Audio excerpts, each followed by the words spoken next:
വേലിപ്പുറത്തിരിക്കുന്ന രാഷ്ട്രീയ പാർട്ടികളിൽ മുസ്ലിം ലീഗുണ്ടോ? വരുന്ന ലോക്സഭാ തിരഞ്ഞെടുപ്പിൽ വയനാട് സീറ്റിൽ കണ്ണുവെക്കുന്നുണ്ടോ? കസ്തൂരി രംഗൻ റിപ്പോർട്ടിൽ സമീപനമെന്ത്? കോൺഗ്രസിനെ വിമർശിക്കുന്നതിന് പിന്നിൽ ലീഗിൻ്റെ രാഷ്ട്രീയമെന്ത്? മുസ്ലിം ലീഗ് നേതാവും സാമൂഹ്യക്ഷേമ വകുപ്പ് മന്ത്രിയായ ഡോക്ടർ എം കെ മുനീറാണ് ഇന്ന് വ്യൂ പോയിന്റിൽ. So welcome. സാഹചര്യം മോശമാകുമ്പോൾ അത് മുതലെടുത്ത് വിമർശിക്കുന്ന ഘടകകക്ഷികളെക്കുറിച്ചാണ് സർക്കാർ KPCC ഏകോപന യോഗത്തിൽ വിമർശനമുണ്ടായത്. ഇത് ലീഗിനെ കൂടി ഉദ്ദേശിച്ചിട്ടുള്ളതല്ലേ? ലീഗ് അങ്ങേയറ്റം സംയമനം പാലിക്കുന്നൊരു പാർട്ടിയാണ്. ലീഗ് ഇതിപ്പോഴും മുസ്ലിം ലീഗ് എന്ന് പറയുന്ന പ്രസ്ഥാനം ഈ മുന്നണിയുമായി ബന്ധപ്പെട്ടിട്ടുള്ള ഒരു തീരുമാനമെടുക്കുകയോ പരസ്യ പ്രസ്താവനയിലേക്ക് വരികയോ ചെയ്തിട്ടില്ല.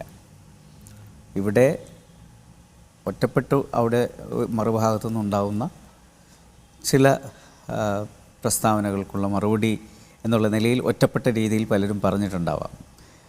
അല്ലാതെ മുസ്ലിം ലീഗ് എടുത്തിട്ടുള്ള നിലപാട്, മുസ്ലിം ലീഗിന് പാർലമെൻ്ററി പാർട്ടി നേതാവ് PK കുഞ്ഞാലിക്കുട്ടി സയ്യിദിനെ വ്യക്തമാക്കിയിട്ടുണ്ട്. ഈ മുന്നണിയിൽ ശക്തമായി മുസ്ലിം ലീഗ് അതിൻ്റെ സാന്നിധ്യം ഉണ്ടാകും എന്നുള്ളത്. അങ്ങനെയാണെങ്കിൽ ഈ ലീഗിൻ്റെ ആത്മാർത്ഥതയെ കോൺഗ്രസ് സംശയിക്കുന്നുണ്ടോ? അതുകൊണ്ടായിരിക്കണമല്ലോ ഇതുപോലൊരു വിമർശനം ഉണ്ടായത്. അല്ല, നമുക്കിപ്പോൾ ആരുടെയെങ്കിലും ആത്മാർത്ഥത, മുസ്ലിം ലീഗിൻ്റെ ആത്മാർത്ഥത ആരുടെയെങ്കിലും മുന്നിൽ ഒരു ലിറ്റ്മസ് ടെസ്റ്റൊക്കെ വെച്ചുകൊണ്ട് തെളിയിക്കേണ്ട സാഹചര്യമില്ല. കാരണം ഈ തറവാട് എന്ന് പറയുന്നത് മുസ്ലിം ലീഗ് കൂടി ഉണ്ടാക്കിയിട്ടുള്ളത്.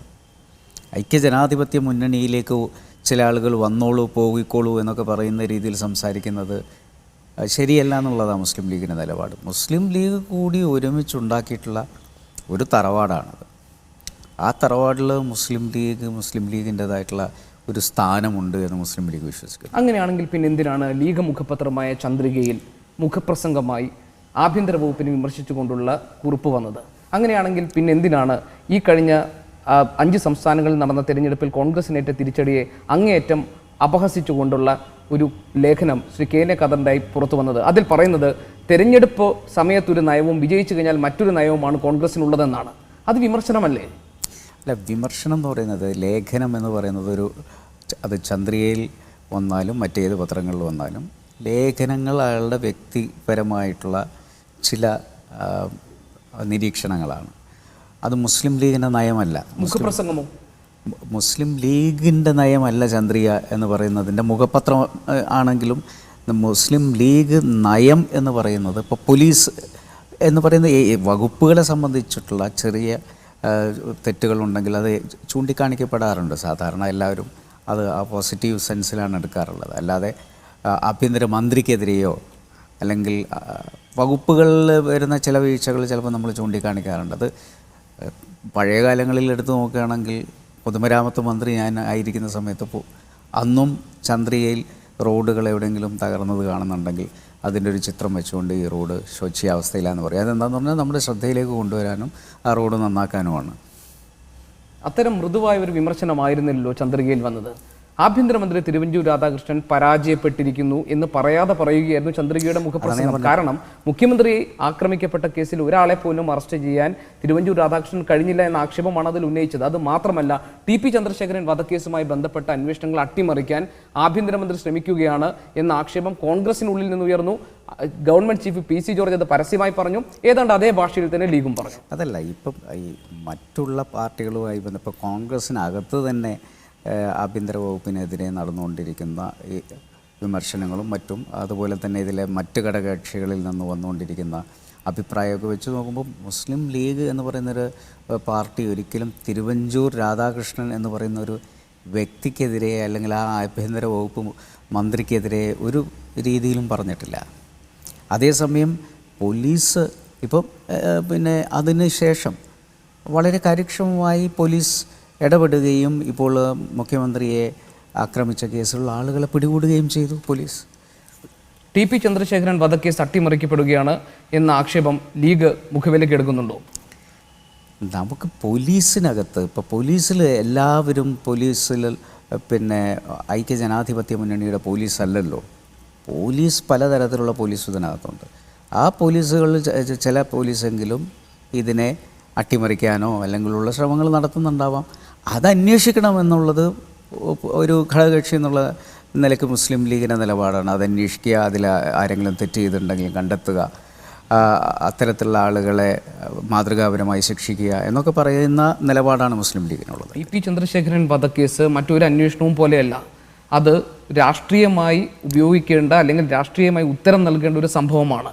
അത്തരമൊരു വിഷയത്തിൽ അതിൽ പ്രതി ചേർക്കപ്പെട്ട് ജയിലിൽ കഴിയുന്നവർ അത് വളരെ ഗൗരവമായിട്ട് തന്നെ മുസ്ലിം ലീഗ് കണ്ടിട്ടുള്ളത്. മുസ്ലിം ലീഗ് പറയുന്നത് ഇത് ആഭ്യന്തരമന്ത്രിയുടെ ഗൂഢാലോചനയുടെ ഭാഗമായി TP വധക്കേസിൽ നിന്നും മറ്റുള്ളവരെ രക്ഷിക്കാൻ ശ്രമിച്ചു എന്നുള്ള ഒരു അർത്ഥത്തിൽ മുസ്ലിം ലീഗ് അതിനെ കാണുന്നില്ല. പക്ഷേ പോലീസിൽ ചിലരെങ്കിലും വളരെ തന്ത്രപൂർവം തന്നെ ഈ കേസ് തേച്ചുമാച്ച് കളയുന്നതിന് വേണ്ടിയിട്ടുള്ള ശ്രമം നടത്തുന്നുണ്ട് എന്നുള്ളത് പകൽ വെളിച്ചം പോലെയുള്ള പരമാർത്ഥമാണ്. അങ്ങനെയാണെങ്കിൽ അത് ആഭ്യന്തരമന്ത്രിയുടെ വീഴ്ചയല്ലേ, വകുപ്പിന്റെ വീഴ്ചയല്ലേ? അല്ല, ആ വകുപ്പിലെ തലപ്പത്തിരിക്കുന്ന അദ്ദേഹം ഇടപെടുകയും ഇത്തരത്തിലുള്ള വിഷയങ്ങൾ മുളയിലെ നുള്ളിക്കളയും ഇതിനാരൊക്കെ അതിൻ്റെ പ്രതി എന്നുള്ളത് കണ്ടെത്തുകയും ആ കേസിൻ്റെ യഥാർത്ഥ സ്പിരിറ്റിൽ പോകാൻ മുന്നോട്ട് പോകാൻ അവസരം ഉണ്ടാക്കുകയും ചെയ്യണം എന്നുള്ളതാണ് ആഭ്യന്തരമന്ത്രിയോട് നമ്മൾ പറഞ്ഞിട്ടുള്ളത്.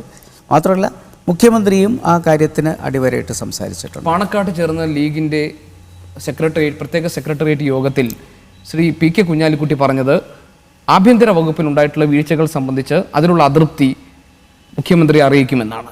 അതിൽ തന്നെ സംസാരിച്ച ശ്രീ ET മുഹമ്മദ് ബഷീർ പറഞ്ഞത് UDFന്റെ പ്രവർത്തനങ്ങൾ തൃപ്തികരമല്ല, അതിലുള്ള ആശങ്ക, അതിലുള്ള അഭിപ്രായ വ്യത്യാസം കോൺഗ്രസിനെ അറിയിക്കുമെന്നാണ്. ഇതെല്ലാം ലീഗ് ഇത്തരം കാര്യങ്ങളിൽ അസ്വസ്ഥരാകുന്നുണ്ട്, അത് പുറത്തു പറയേണ്ട സാഹചര്യം വരെ എത്തി നിൽക്കുന്നു എന്നല്ലേ? ഇത് നമ്മൾ മുമ്പേ പറഞ്ഞുകൊണ്ടിരിക്കുന്നതാണ് ഐക്യജനാധിപത്യ മുന്നണിക്കകത്തുള്ള പ്രശ്നങ്ങൾ. അതുപോലെ നമ്മളും ഇപ്പം ഞങ്ങളുടെ വകുപ്പിലും വിമർശനാത്മകമായി മറ്റുള്ളവർക്ക് സമീപിക്കാം. പക്ഷേ അതൊരു ഗുഡ് സ്പിരിറ്റിലായിരിക്കണമെന്നേ ഉള്ളൂ. അല്ലാതെ ആരെങ്കിലും തരം താഴ്ത്താനോ അല്ലെങ്കിൽ ആരെങ്കിലും മോശമായി ചിത്രീകരിക്കാനോ ആയിപ്പോകരുത്. സെൽഫ് കറക്ഷൻ എന്ന് പറയുന്നത് എല്ലാവരും അങ്ങോട്ടും ഇങ്ങോട്ടും റെസ്പെക്റ്റ് ചെയ്ത് ചെയ്യേണ്ട കാര്യമാണ്. അതാണ് നമ്മൾ പറഞ്ഞത്. ആഭ്യന്തര വകുപ്പ് വളരെ സൂക്ഷ്മമായി നോക്കേണ്ട ചില കാര്യങ്ങളുണ്ട്. അത് മുഖ്യമന്ത്രിയുമായി സംസാരിക്കുമെന്ന് പറഞ്ഞതിൽ അതിന് ഒരു ദ്വയാർത്ഥമില്ല. രണ്ടാമത്തത്, മുന്നണിക്കകത്ത് പ്രശ്നമുണ്ടെന്നുള്ളത് എല്ലാവരും സമ്മതിക്കുന്ന കാര്യമാണ്. നമ്മൾ തന്നെ പരസ്യമായിട്ട് പല ഘട്ടങ്ങളിലും പറഞ്ഞു ഹൈക്കമാൻഡ് ഇടപെട്ട് പ്രശ്നങ്ങൾ ഇവിടെ പരിഹരിക്കണം. കാരണം പരസ്യമായിട്ടുള്ള വിഴുപ്പലക്കൽ ആർക്കും ഗുണം ചെയ്യില്ല. മാത്രമല്ല, നമ്മൾ ഇതിൻ്റെ മുന്നണി എന്തായാലും അതിൻ്റെ മുന്നിൽ നിൽക്കുന്ന പ്രസ്ഥാനം കോൺഗ്രസ്സാണ്. അപ്പോൾ കോൺഗ്രസ് നയിക്കുന്ന ഒരു മുന്നണിയിൽ കോൺഗ്രസ്സിന് കുറേ അധികം കാര്യങ്ങൾ മറ്റുള്ളവർ ചെയ്യുന്നതിനേക്കാൾ സൂക്ഷ്മമായി ചെയ്യേണ്ടതുണ്ട്. പക്ഷെ അങ്ങനെയല്ല. ഇപ്പോൾ ദേശീയ തലത്തിൽ മോദിയെ പോലെയുള്ളവരുടെ ഒരു വെല്ലുവിളി ഒരു ഭാഗത്ത് നിൽക്കുന്ന സമയത്ത് ഇവിടെ നമ്മൾ ചെറിയ രാഷ്ട്രീയം പറഞ്ഞുകൊണ്ടിരിക്കുകയല്ല. ലോക്സഭാ തെരഞ്ഞെടുപ്പാണ് വരുന്നത്. ലോക്സഭാ തെരഞ്ഞെടുപ്പിൽ ആരുടെ അംഗസംഖ്യയാണ് കൂടേണ്ടത്? ഇവിടെ മോദിക്കെതിരെ നിൽക്കണമെങ്കിൽ ആരുടെ അംഗസംഖ്യയാണ് കൂടേണ്ടത്? മാർക്സിസ്റ്റ് പാർട്ടിയുടെ അംഗസംഖ്യ കൂടിയതുകൊണ്ട് കാര്യമില്ല. കോൺഗ്രസിൻ്റെ അംഗസംഖ്യ കൂടണം. കോൺഗ്രസിനോടൊപ്പം നിൽക്കുന്ന മുന്നണിയുടെ അംഗസംഖ്യ കൂടണം. അവിടെ അവർക്ക് പിന്തുണ കിട്ടുന്ന രീതിയിൽ ആ മുന്നണി സംവിധാനം വിജയിച്ചു വരണം. അതായത് രണ്ട് കാര്യങ്ങൾ. മതേതരത്വത്തോടുള്ള കോൺഗ്രസിൻ്റെ പ്രതിബദ്ധത ഒന്നുകൂടി ഊട്ടി ഉറപ്പിക്കാൻ വേണ്ട നടപടികൾ കോൺഗ്രസിന്റെ ഭാഗത്ത്, അതായത് കേന്ദ്ര നേതൃത്വത്തിന്റെ ഭാഗത്തുനിന്ന് ഉണ്ടാകണം. അതാണ് താങ്കൾ പറഞ്ഞത്. രണ്ട്, താങ്കൾ പറഞ്ഞു ഇവിടെ അംഗസംഖ്യ കൂടുന്ന എന്തെങ്കിലും ഒരു ലക്ഷണമാണോ ഈ 5 സംസ്ഥാനങ്ങളിൽ കോൺഗ്രസിനുണ്ടായ തിരിച്ചടി നൽകുന്നത്?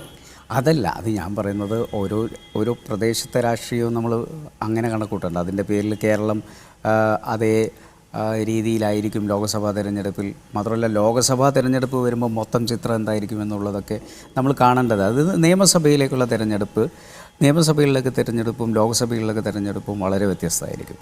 അതുകൊണ്ട് ലോക്സഭയിലേക്ക് ഉള്ള തെരഞ്ഞെടുപ്പിനെ നമ്മൾ വേറെ സംസ്ഥാനങ്ങളിൽ നടന്ന പ്രാദേശികമായ തെരഞ്ഞെടുപ്പുമായി താരതമ്യം ചെയ്യേണ്ട ആവശ്യമില്ല. ഇപ്പോഴും എനിക്ക് ഉറച്ച വിശ്വാസം എന്താണെന്ന് വെച്ച് കഴിഞ്ഞാൽ മതേതര ശക്തികൾ ഒരുമിച്ച് നിൽക്കും. കാരണം മതേതര ശക്തികൾ ഒരുമിച്ച് നിന്നിട്ടില്ലെങ്കിൽ ഉണ്ടാവാൻ പോകുന്ന ഭവിഷ്യത്ത് എന്താണെന്നതിൻ്റെ ചെറിയ സൂചനകൾ നമുക്ക് ഈ സംസ്ഥാനങ്ങളിൽ നടന്ന തിരഞ്ഞെടുപ്പ് നൽകുന്നുണ്ട്. അപ്പോൾ അതുകൊണ്ട് ആ ഒരു ശക്തിയെക്കുറിച്ച് അറിയേണ്ടത് പ്രധാനമായും കോൺഗ്രസ് പ്രസ്ഥാനമാണ്. അപ്പോൾ കോൺഗ്രസ് പ്രസ്ഥാനം പൂർണ്ണമായും ധൈര്യപൂർവ്വം മതേതരത്വ ചേരിയിൽ നിന്നുകൊണ്ട് ഇതിന് നേതൃത്വം കൊടുക്കണം. അല്ലാതെ BJP എന്ന് പറയുന്ന പ്രസ്ഥാനത്തെ നേരിടുന്നതിന് വേണ്ടിയിട്ടുള്ള ഒരു B ടീമായി കളിക്കേണ്ട പ്രസ്ഥാനമല്ല കോൺഗ്രസ്. കോൺഗ്രസ് മതേതരത്വത്തിൽ ഊന്നി നിന്ന് അതിൻ്റെ പാരമ്പര്യം അതാണ്. ആ പാരമ്പര്യം ശക്തമായി നിലനിർത്തി മുന്നോട്ട് പോവുകയാണെങ്കിൽ തീർച്ചയായും എല്ലാവരെയും നമുക്ക് ഒരുമിച്ച് അതിൻ്റെ പിന്നിൽ അണിനിരത്താം. ദേശീയ തലത്തിൽ മതേതരത്വം എന്നൊരു വിഷയത്തെ നേരിട്ടുകൊണ്ട് അല്ലെങ്കിൽ അതിന് ഉറച്ച പ്രതിബദ്ധത പ്രകടിപ്പിച്ചുകൊണ്ട് ലോക്സഭാ തെരഞ്ഞെടുപ്പിൽ കേരളത്തിൽ കോൺഗ്രസിന് മുന്നോട്ട് പോകാൻ കഴിയുമെന്ന് താങ്കൾക്ക് തോന്നുന്നുണ്ടോ? പ്രത്യേകിച്ച് കേരളത്തിനകത്ത് തന്നെ നിരവധി വിഷയങ്ങൾ കോൺഗ്രസിനെ പ്രതിക്കൂട്ടിൽ നിർത്തിയിരിക്കുന്ന സാഹചര്യത്തിൽ KN ഖാദർ അദ്ദേഹത്തിന്റെ ലേഖനത്തിൽ പറയുന്നത് കേരളത്തിലെ പ്രശ്നങ്ങൾ പരിഹരിക്കപ്പെടാതെ ഈ ലോക്സഭാ തെരഞ്ഞെടുപ്പിൽ കോൺഗ്രസിന് മുന്നോട്ട് വരാൻ പറ്റില്ല എന്നാണ്. ഞാൻ അതിൻ്റെ അർത്ഥം ഇവിടുത്തെ കാര്യങ്ങൾ ചെറുതായി കാണില്ല. ഒരു തെരഞ്ഞെടുപ്പിലേക്ക് നമ്മൾ പോകുന്ന സമയത്ത് ആദ്യം നമ്മളിരിക്കുന്ന കസേരയുടെ കാലുകളൊക്കെ കൃത്യമാണോ എന്ന് നോക്കണം. അത് ഇളകിക്കൊണ്ട് ഒരു യാത്രക്ക് നമ്മൾ പുറപ്പെടുകയാണെങ്കിൽ തീർച്ചയായും അത് എവിടെയെങ്കിലും ചെന്ന് നിൽക്കും. അതുകൊണ്ട് ഒരു തെരഞ്ഞെടുപ്പിന് പോകുമ്പോൾ എല്ലാ മൈന്യൂട്ട് ഇഷ്യൂസും നമ്മൾ നോക്കണം. നമ്മൾ ദേശീയ രാഷ്ട്രീയത്തെ തന്നെ ആയിരിക്കും തെരഞ്ഞെടുപ്പിൽ ഫോക്കസ് ചെയ്യുക എന്നുള്ളത് ഒരു പ്രധാന കാര്യം. അപ്പോൾ മാർക്സിസ്റ്റ് പാർട്ടിയും അതിൻ്റെ ഒരു ക്യാമ്പയിനിലേക്കാണ് വരുന്നത്. കാരണം മാർക്സിസ്റ്റ് പാർട്ടി കണ്ണൂരിൽ നടത്തിയിട്ടുള്ള ന്യൂനപക്ഷങ്ങളുമായിട്ടുള്ള ചർച്ചകൾ, അതുപോലെ തന്നെ അദ്ദേഹം ബിഷപ്പുമായി നടത്തിയിട്ടുള്ള കൂടിക്കാഴ്ചകൾ, ഇതെല്ലാം തെളിയിക്കുന്നതെന്ന് വെച്ച് കഴിഞ്ഞാൽ അവരൊരു ദേശീയ രാഷ്ട്രീയത്തിൽ ഒരു മതേതരത്വ മുഖത്തിൻ്റെ പ്രസക്തി മനസ്സിലാക്കിക്കൊണ്ട് ഒരു നീക്കം നടത്തുകയാണ്. അപ്പോൾ ഏറ്റവും അവസാനം അന്തിമമായി ലോക്സഭയിലേക്ക് വരുന്നത് വിഷയം ഇത് തന്നെയായിരിക്കും. പക്ഷേ അതിന് തയ്യാറാകണമെങ്കിൽ ആദ്യം ഈ നമ്മുടെ വീട്ടിനകത്തുള്ള പ്രശ്നങ്ങൾ തീർക്കണം. അത് തീർത്തേ മതിയാകൂ, അതിൽ യാതൊരു സംശയമില്ല. അത് ശിഥിലമാണ്. അതിനെ ശക്തിപ്പെടുത്തേണ്ട ബാധ്യത ഓരോ രാഷ്ട്രീയ പ്രസ്ഥാനത്തിനുമുണ്ട്. അതിൽ ഒരു പടി മുന്നിൽ നിന്നുകൊണ്ട് ചെയ്യേണ്ട ഉത്തരവാദിത്തം കോൺഗ്രസിനുണ്ട്. വീട്ടിലെ പ്രശ്നങ്ങൾ ശിഥിലമാകുന്നതിന് യഥാർത്ഥത്തിൽ ആരാണ് കാരണക്കാരൻ? വീട്ടിലെ പ്രശ്നങ്ങൾ ശിഥിലമാകുന്നതിൽ പല ഘടകങ്ങളും ഉണ്ടാകാം. കോൺഗ്രസിലെ ഗ്രൂപ്പ് പോരാണോ? ഞാൻ ഗ്രൂപ്പ് എന്നുള്ള അർത്ഥത്തിൽ പറയുന്നില്ല. കാരണം നമുക്കിപ്പോൾ വ്യക്തമല്ലാത്ത രീതിയിലാണ് എല്ലാ കാര്യങ്ങളും നിൽക്കുന്നത്. അപ്പോൾ ഗ്രൂപ്പാണോ എന്ന് പോലും പറയാൻ പറ്റാത്ത രീതിയിലാണ് കാര്യങ്ങൾ നിൽക്കുന്നത്. പക്ഷേ അവരെ മാത്രവും പറയുന്നില്ല. ഘടകകക്ഷികളായ പ്രസ്ഥാനങ്ങളെല്ലാം ഒരു സെൽഫ് ഡിസിപ്ലിനിലേക്ക് വരേണ്ട ഒരു സാധ്യത. പക്ഷേ കോൺഗ്രസ് മാണി വിഭാഗത്തെയാണോ സെൽഫ് ഡിസിപ്ലിൻ എന്ന് പറയുന്നത്? മാണി മാത്രമല്ല, എല്ലാ ആളുകളും സെൽഫ് ഡിസിപ്ലിൻ ഉൾപ്പെടെ. നമ്മളും എന്താ വെച്ചാൽ ഒരു ക്ലാസ് റൂമിൽ ഒരു ക്ലാസ് ലീഡർ നിൽക്കുമ്പോൾ ക്ലാസ് ലീഡർ തന്നെ ആ ക്ലാസ്സിൽ അച്ചടക്കം ഉണ്ടോ എന്ന് നോക്കേണ്ട ക്ലാസ് ലീഡർ തന്നെ ബഹളം വെക്കുകയാണെങ്കിൽ അല്ലെങ്കിൽ പ്രശ്നങ്ങൾ ഉണ്ടാക്കുന്നതാണെങ്കിൽ ആ ക്ലാസ്സിലുള്ള എല്ലാ കുട്ടികളും അതുപോലെയാവും. അപ്പോൾ അതുകൊണ്ട് ഞാൻ ആരും കറക്റ്റാണ് അല്ല, എല്ലാവരും എല്ലാ അർത്ഥത്തിലും കംപ്ലീറ്റാണ് എന്നൊന്നും അവകാശപ്പെടുന്നില്ല. പക്ഷേ ഇത്തരം സാഹചര്യങ്ങളിലേക്ക്, പ്രസ്താവനകളിലേക്ക്, ലേഖനങ്ങളിലേക്ക് ഒക്കെ കടന്നു വരാനുള്ള സാഹചര്യങ്ങൾ പൂർണ്ണമായും ഇല്ലാതാക്കണം. TP ചന്ദ്രശേഖരൻ വധക്കേസ് അന്വേഷണവുമായി ബന്ധപ്പെട്ട് ഉയർന്നു വന്ന വിവാദങ്ങളിൽ K. സുധാകരൻ മാത്രമല്ല KPCC അധ്യക്ഷൻ പോലും ഇത് ആഭ്യന്തര വകുപ്പിൻ്റെ വീഴ്ചയാണ് എന്ന് തുറന്നു പറഞ്ഞു. വലിയൊരു വിഭാഗം ആവശ്യപ്പെടുന്നത് തിരുവഞ്ചൂർ രാധാകൃഷ്ണനെ ആഭ്യന്തരമന്ത്രി സ്ഥാനത്ത് നിന്ന് മാറ്റണമെന്നാണ്. ലീഗ് ആകട്ടെ ഇത് തുറന്നു പറയാൻ ധൈര്യം കാണിക്കുന്നില്ല. എന്തുകൊണ്ടാണത്? ഇത് ഒരു കോൺഗ്രസ്സിന് ചില ആഭ്യന്തരമായ പ്രശ്നങ്ങളുണ്ടല്ലോ. അവരുടെ വകുപ്പുമായി ബന്ധപ്പെട്ടും അവരുടെ മന്ത്രിമാരായിരിക്കണമെന്ന് തീരുമാനിക്കുന്നതിനും കോൺഗ്രസ്സിനകത്ത് കോൺഗ്രസിൻ്റേതായിട്ടുള്ളൊരു സ്വാതന്ത്ര്യമുണ്ട്. അതിലൊരിക്കലും മുസ്ലിം ലീഗ് കയറി ഇപ്പോൾ ഒരു അഭിപ്രായം പറയാൻ. പക്ഷെ മുന്നണിയുടെയും സർക്കാരിന്റെയും പ്രതിച്ഛായ ഒന്നാകെ ബാധിക്കുന്ന തരത്തിലേക്ക് ഈ വിഷയം മാറുമ്പോൾ സ്വാഭാവികമായി ലീഗിന് ആശങ്കയുണ്ടാകും. കോൺഗ്രസ് ചർച്ച ചെയ്യട്ടെ, അതിനുശേഷം മുന്നണി ചർച്ച ചെയ്യുന്നുണ്ടെങ്കിൽ മാത്രം ആലോചിക്കേണ്ട കാര്യം. കോൺഗ്രസ് ചർച്ച ചെയ്യേണ്ട ഒരു വിഷയമായി ഇത് മാറിയിട്ടുണ്ടോ? അല്ല, നിങ്ങൾ ഇപ്പോൾ പറഞ്ഞതനുസരിച്ച് രമേശ് ചെന്നിത്തലയും K. സുധാകരനും പുറത്ത് പരസ്യമായി പറയുന്നൊരു കാര്യം പരസ്യമായി പറയുന്നതിലും നല്ലത് അകത്തവർ ചർച്ച ചെയ്യട്ടെ എന്നാണ് ഞാൻ പറയുന്നത്. ആഭ്യന്തര വകുപ്പിന്റെ ഭാഗത്ത് നിന്ന് വീഴ്ചയുണ്ടെന്ന് ലീഗ് സമ്മതിക്കുന്നുണ്ട്. ആഭ്യന്തര വകുപ്പ് എന്നുള്ള അർത്ഥത്തിലല്ല, ഈ പോലീസിനകത്ത് പല അഭിപ്രായക്കാരുണ്ട്. പല രീതിയിലും ഒരു ഗവൺമെൻറ്റിൻ്റെ പ്രതിച്ഛായ തകർക്കുന്നതിന് വേണ്ടി ശ്രമിക്കുന്നവരുണ്ട്. ആ ശ്രമിക്കുന്നവരുണ്ട് എന്നുള്ളത് വളരെ വ്യക്തമാണ്. ചില ആളുകളുടെ പരസ്യ പ്രസ്താവന തന്നെ നമ്മൾ വായിച്ചാൽ നമുക്കത് ബോധ്യമാവും. അപ്പോൾ അത്തരത്തിൽ ഉള്ള വിഷയങ്ങളെ ഗൗരവപൂർവ്വം ഗവൺമെൻറ് കാണണം, മുഖ്യമന്ത്രി കാണണം, ആഭ്യന്തര വകുപ്പ് മന്ത്രി കാണണമെന്നേ മുസ്ലിം ലീഗ് അതുകൊണ്ട് ഉദ്ദേശിക്കുന്നുള്ളൂ. തെരഞ്ഞെടുപ്പ് സമയത്തൊരു നയവും വിജയിച്ചു കഴിഞ്ഞാൽ മറ്റൊരു നയവും അങ്ങനെ ഉണ്ടോ കോൺഗ്രസിന്? ഈ തിരഞ്ഞെടുപ്പ് സമയത്ത് ഇപ്പം ഈ കഴിഞ്ഞ കാലങ്ങളിൽ എടുത്തു നോക്കിക്കഴിഞ്ഞാൽ ഇപ്പോൾ മുസ്ലിം ലീഗിനെതിരെ ഇപ്പോൾ നടന്നിട്ടുള്ള പരസ്യമായിട്ടുള്ള ചില നേതാക്കളുടെ, ഞാൻ കോൺഗ്രസ്സിന് അങ്ങനെ ഒരു നയമുണ്ട് എന്നുള്ള അർത്ഥത്തിലല്ല, ഐ ഗ്രൂപ്പ് നേതാക്കളുടെ, ഐ ഗ്രൂപ്പ് എന്നും പറയുന്നില്ല, ചില ആളുകൾ എങ്കിലും മുസ്ലിം ലീഗ് എന്ന് പറയുന്നൊരു പ്രസ്ഥാനം ഇവിടെ അനർഹമായി എന്തൊക്കെ നേടിയെടുക്കുന്നു എന്നുള്ള രീതിയിൽ പറഞ്ഞുകൊണ്ടേയിരിക്കുന്നു.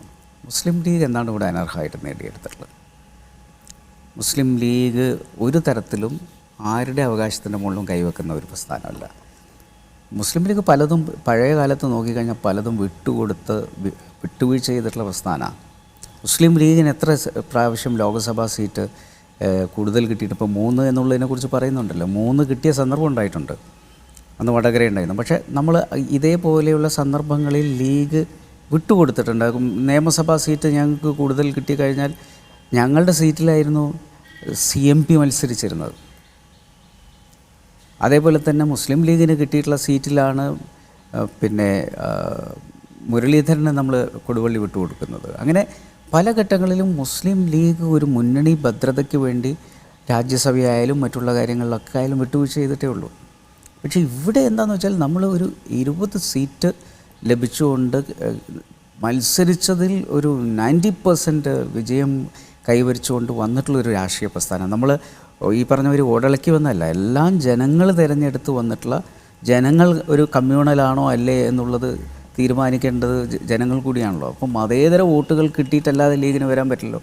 അങ്ങനെ മതേതര വോട്ടുകളും എല്ലാം കിട്ടി അകത്ത് വന്നിട്ടുള്ളൊരു ലീഗ്, മുമ്പ് 4 മിനിസ്റ്റേഴ്സും അതേപോലത്തെ ഒരു ചീഫ് വിപ്പും ഉണ്ടായിരുന്ന ഒരു മുസ്ലിം ലീഗ്, ആ മുസ്ലിം ലീഗിന് ഒരു മന്ത്രിസ്ഥാനം കൊടുത്തപ്പോഴേക്കും നമ്മളുടെ ആകാശം താഴോട്ട് വരും, ഭൂമി പിളർന്നു പോകും, അതേപോലെ തന്നെ ധ്രുവീകരണം ഉണ്ടാകും എന്നൊക്കെ പറയുന്നതല്ലേ യഥാർത്ഥത്തിൽ വർഗീയത. അങ്ങനെയാണെങ്കിൽ അതിലുള്ള അതൃപ്തി ലീഗ് അന്ന് തന്നെ പ്രകടിപ്പിച്ചത്. അന്ന് ലീഗ് ആവശ്യപ്പെട്ടത് കേന്ദ്ര നേതൃത്വം, അതായത് കോൺഗ്രസ് ഹൈക്കമാൻഡ് ഇടപെട്ട് ഈ നേതാക്കളെ ശാസിക്കുകയോ അല്ലെങ്കിൽ ലീഗിന് സ്വീകാര്യമായ രീതിയിലുള്ള ഒരു തിരുത്തൽ നടത്തുകയോ വേണമെന്നാണ്. ഇതുവരെ അതുണ്ടായില്ലല്ലോ. ലീഗിന് ഇപ്പോഴും പ്രതിഷേധമില്ല. ആ പ്രതിഷേധം നമ്മൾ പറഞ്ഞല്ലോ. കാരണം ഹൈക്കമാൻഡ് ഇടപെടണം, ഹൈക്കമാൻഡ് ഇതിൽ പ്രശ്നങ്ങൾ തീർക്കണം. അപ്പോൾ അവർ പറയുന്ന റീസൺ എന്താണെന്ന് വെച്ച് കഴിഞ്ഞാൽ ആദ്യം സ്റ്റേറ്റ് തന്നെ അത് സെൽഫായി അവർക്ക് നേരെയാക്കാൻ പറ്റുമോ എന്ന് നോക്കട്ടെ, ആ ഒരു സന്ദർഭത്തിൽ ഹൈക്കമാൻഡ് ഇടപെടാമെന്നുള്ളതാണ്. പക്ഷേ ഇപ്പോഴും ഞങ്ങൾക്ക് പറയാനുള്ളത് ഇത് ഇപ്പോഴും കൃത്യമായി ശരിയാക്കി കൊണ്ടുപോയിട്ടില്ലെങ്കിൽ അത് നമ്മളെ എല്ലാവരെയും ബാധിക്കുന്ന വിഷയമായിരുന്നു. തെരഞ്ഞെടുപ്പ് അടുക്കുമ്പോൾ രാഷ്ട്രീയ പാർട്ടികളെല്ലാം വേലിപ്പുറത്താണ്, എങ്ങോട്ട് ചാടണമെന്ന് പതിയെ തീരുമാനിക്കും എന്ന് ശ്രീ PK കുഞ്ഞാലിക്കുട്ടി പറഞ്ഞത് ഒരു വെറും വാക്കാണോ? അങ്ങനെയൊന്നുമില്ല. സാധാരണ രീതിയിൽ ഇപ്പോൾ നമ്മൾ നോക്കുകയാണെങ്കിൽ അത് ഒരു ആഗോള പ്രശ്നം എന്നുള്ള രീതിയിൽ പറയുന്നതാണ്. പലപ്പോഴും നമുക്ക് കാണാൻ സാധിക്കുന്നത് തിരഞ്ഞെടുപ്പ് എടുക്കുന്ന സമയത്ത് ചില പ്രസ്ഥാനങ്ങൾ അങ്ങോട്ടും ഇങ്ങോട്ടും മാറുന്ന കാണാം. അത് ലീഗിനെ ഉദ്ദേശിച്ചുകൊണ്ടല്ല. ലീഗ് ഒരിക്കലും അങ്ങനെ ഒരു പാരമ്പര്യമുള്ള പ്രസ്ഥാനമല്ല. അതേസമയം പല ആളുകളും ചെറിയ ചെറിയ പ്രസ്ഥാനങ്ങൾ എടുത്തു നോക്കിക്കഴിഞ്ഞാൽ അവരങ്ങോട്ടും ഇങ്ങോട്ടും മാറുന്ന കാണാം. അത് ഒരു ദേശീയ രാഷ്ട്രീയത്തിൽ കാണുന്ന വിഷയമാണ്. ഇപ്പോൾ തന്നെ നമുക്ക് തമിഴ്നാട്ടിൽ നോക്കിക്കഴിഞ്ഞാൽ അവരുടെ ഇക്വേഷൻ മാറുകയാണ്.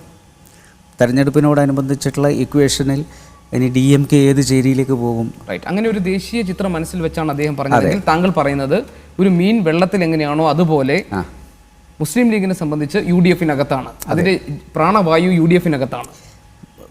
UDF എന്ന് പറയുന്നത് ലീഗും കൂടി കൂടിയിട്ടുള്ളതാണ്. അതിൽ മറിച്ച് ആലോചിക്കേണ്ട സന്ദർഭം ഒന്നും തന്നെ നിലവിലില്ല. ഇപ്പം നിലവിലില്ല. വളരെ പെട്ടെന്ന് തന്നെ ആ ഒരു പ്രസ്താവന തെറ്റിദ്ധരിക്കപ്പെട്ടല്ലോ. ഉടൻ തന്നെ ശ്രീ തോമസ് ഐസക് മറുപടി പറഞ്ഞു, ഇടതു മുന്നണിക്ക് ആവശ്യമില്ല മുസ്ലിം ലീഗിന്. അല്ല, മുസ്ലിം ലീഗ് അവിടെ പോയിട്ടില്ലല്ലോ. കോൺഗ്രസിന് ഒരു വാണിംഗ് കൊടുക്കാം എന്നതായിരിക്കും. മുസ്ലിം ലീഗ് ഒരു പിന്നെ സ്റ്റേറ്റ് കമ്മിറ്റി കൂടി ഞങ്ങളിതാ മുന്നണി വിടുകയാണ്, ഞങ്ങൾ മാർക്സിസ്റ്റ് പാർട്ടി എടുക്കണം എന്നുള്ളത് ഒന്നും ഉണ്ടായിട്ടില്ല. വേണ്ടി വന്നാൽ മുസ്ലിം ലീഗ് സ്വന്തം വഴി തേടുമെന്ന് പ്രവർത്തക സമിതിയിൽ അഭിപ്രായം ഉയർന്നിരുന്നു. 13 ജില്ലാ കമ്മിറ്റികൾ അത് അഭിപ്രായം പങ്കുവച്ചിരുന്നു. അതല്ല, മുസ്ലിം ലീഗ് എന്ന് പറയുന്നത് ഇപ്പോൾ കേരളത്തിൽ നമ്മൾ നോക്കിക്കഴിഞ്ഞാൽ നമുക്ക് ചില ഇക്വേഷൻസ് വെച്ച് നോക്കുകയാണെങ്കിൽ എല്ലാവരും ഒറ്റയ്ക്ക് നിൽക്കുകയാണെങ്കിൽ കോൺഗ്രസ്സിന് കൃത്യമായി കിട്ടുന്ന സീറ്റുകളുടെ എണ്ണമുണ്ട്. അതുപോലെ തന്നെ മാർക്സിസ്റ്റ് പാർട്ടിക്ക് കൃത്യമായി കിട്ടുന്ന സീറ്റുകളുടെ എണ്ണമുണ്ട്. അതേപോലെ ലീഗിനും കൃത്യമായി കിട്ടുന്ന സീറ്റുകളുടെ എണ്ണമുണ്ട്. അത് മുസ്ലിം ലീഗ് പറഞ്ഞു എന്നേ ഉള്ളൂ.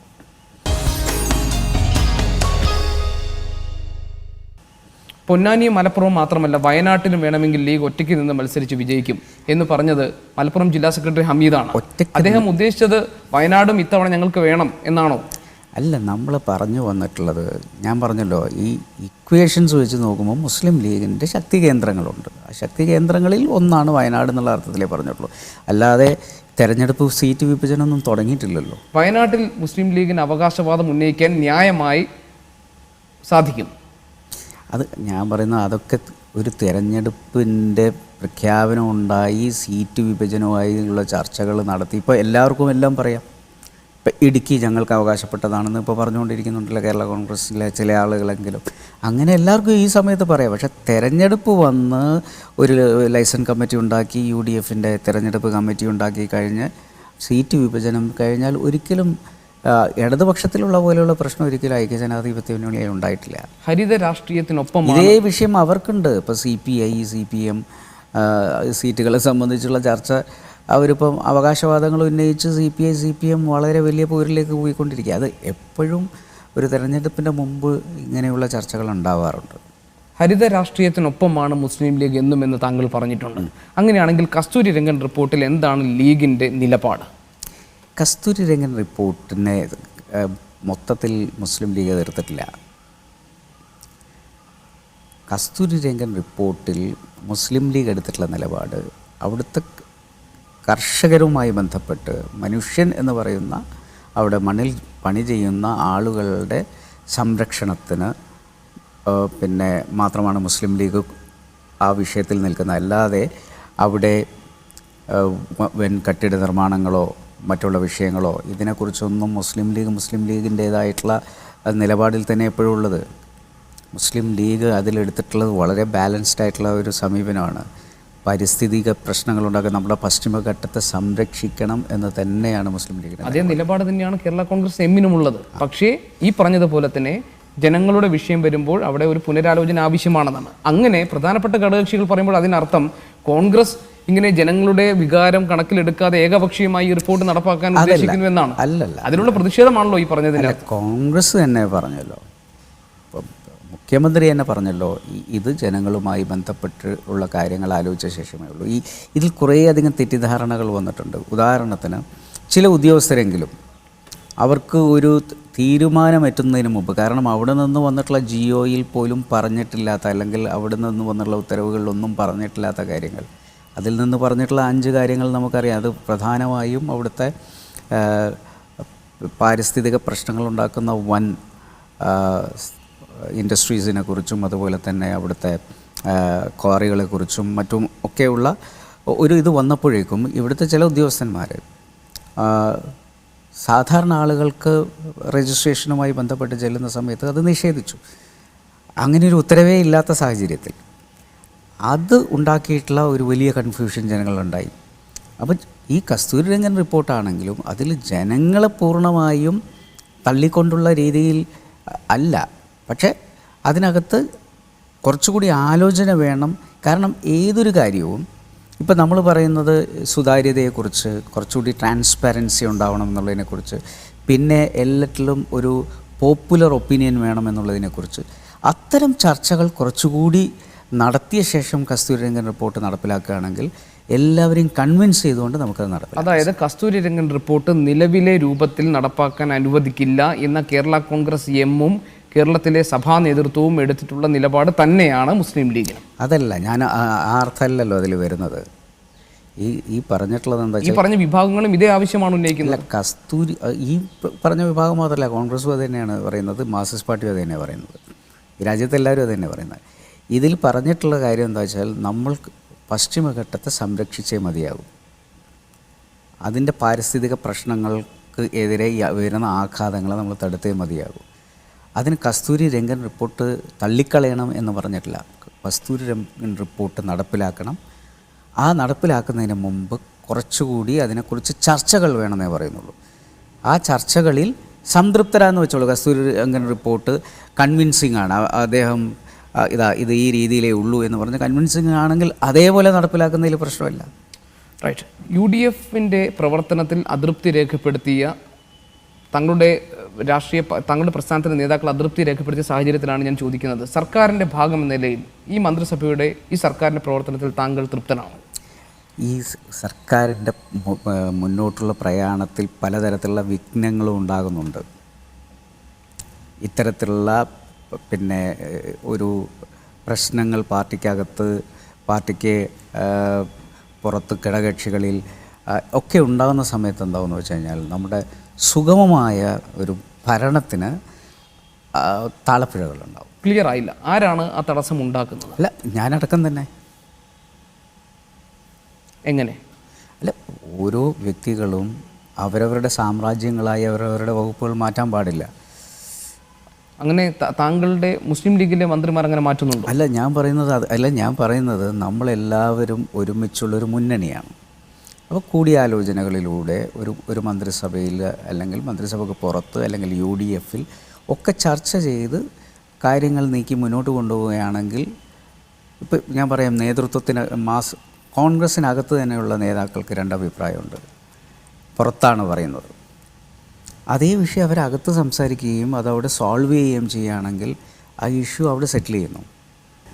ശരി, കോൺഗ്രസിനെ കുറിച്ച് താങ്കൾ ഉന്നയിച്ച അതേ ആക്ഷേപം തന്നെയല്ലേ ഒരുപക്ഷെ കുറച്ചുകൂടി ഗ്രാവിറ്റി കൂടുതലായി നമുക്ക് പറയാൻ പറ്റുന്നത് PC ജോർജിനെ നിയന്ത്രിക്കാൻ KM മാണിക്ക് കഴിയുന്നില്ല എന്ന്? കാരണം ഏറ്റവും അധികം ഈ സർക്കാരിനെ പ്രതിസന്ധിയിലാക്കിയിട്ടുള്ളത് PC ജോർജിന്റെ പരാമർശം. ഞാൻ പറഞ്ഞത്, ഓരോ പ്രസ്ഥാനങ്ങളും അവരവരുടെ വിഷയങ്ങൾ അവരവരുടെ അകത്തളങ്ങളിൽ സംസാരിച്ച് തീർത്തിട്ട് നമ്മളിരിക്കണം. അല്ലെങ്കിൽ ഓരോ വിഷയവും ഇങ്ങനെ ഗ്രാവിറ്റി കൂടി വരും. അങ്ങനെയാണെങ്കിൽ കുറ്റം നമുക്ക് UDF കൺവീനറുടെ ചുമലിൽ ചാരാം. കൺവീനർ മാത്രമായിട്ട് നമ്മൾ എന്തിനാ ചാരേണ്ട ആവശ്യം? റൈറ്റ്. കേരളത്തിലെ ജനങ്ങൾ ഒരുപക്ഷെ ആലോചിക്കുന്നുണ്ടാവും, ഡോക്ടർ MK മുനീർ എന്തുകൊണ്ടാണ് പാർട്ടി വേദികളിൽ സജീവമാകാത്തത്? എന്താണ് അതിന് കാരണം? പാർട്ടി വേദികളിൽ ഞാൻ എല്ലാ ദിവസവും 2 രാഷ്ട്രീയ യോഗങ്ങളിലെങ്കിലും പങ്കെടുക്കുന്നുണ്ട്. നിർണായകമായ തീരുമാനങ്ങൾ ചർച്ച ചെയ്യാൻ വിളിച്ച മന്ത്രിമാരുടെ യോഗത്തിൽ, ലീഗ് മന്ത്രിമാരുടെ യോഗത്തിൽ അന്ന് താങ്കൾ പങ്കെടുത്തു? എനിക്ക് എൻ്റേതായുള്ള വ്യക്തിപരമായ പ്രശ്നമുള്ളതുകൊണ്ട് ലീവ് പറഞ്ഞിട്ട് പോയതാണ്. ഈ വരുന്ന തെരഞ്ഞെടുപ്പുകളിലും UDFനൊപ്പം നിന്നുകൊണ്ട് ലീഗ് നേരിടും. ലീഗിൻ്റെ ചുമതലയാണ് ഐക്യജനാധിപത്യ മുന്നണി എന്ന് പറയുന്ന ഈ മുന്നണി സംവിധാനത്തെ ശക്തിപ്പെടുത്തി മുന്നോട്ട് കൊണ്ടുപോകുന്നത്. Thank you very much doctor MK.